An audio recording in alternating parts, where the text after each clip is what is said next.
মোৰ পিতৃসমূহ আৰু দেউতা লগতে বিশিষ্ট ব্যক্তিসকল আৰু সন্মানীয় ৰাইজ, মই চমুকে কথাখিনি ক'ব বিচাৰিছো যে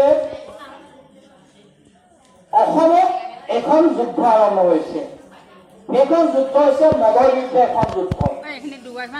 আৰু প্ৰত্যেকখন গাঁৱত প্ৰত্যেকগৰাকী মহিলা যেতিয়া নিৰ্যাতিত হয়, প্ৰত্যেকটো যুৱক যুৱতী যেতিয়া নিৰ্যাতিত হয়, তাৰপিছতে এই আৰম্ভ হৈছিলে মদমুক্ত অভিযানটো। এই অভিযানৰ অংশ হিচাপে আমি অসমত শুনা নিষিদ্ধ নোহোৱা পৰ্যন্ত এখন সংগ্ৰামৰ আমি আৰম্ভণি কৰিছো। আৰু সেই সংগ্ৰামৰ বাৰ্তা লৈ আজি মাধৱপুৰলৈ আহিছো।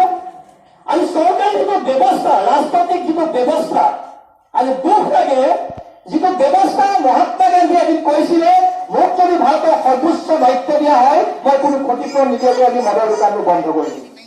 কিন্তু ভাৰত স্বাধীন হ'ল, ৰঙালে মহম্মদ ওলালে। তাৰপিছত অসমত অকল সোণৰ অসম গঢ়িম বুলি অস্তিত্ব ৰক্ষাৰ কথা আহি নতুনকৈ অৱগত হ'ল। আকৌ আপোনাৰ কোৱাটাৰ বটল বুলি প্ৰফুল্ল মহন্তৰ নতুন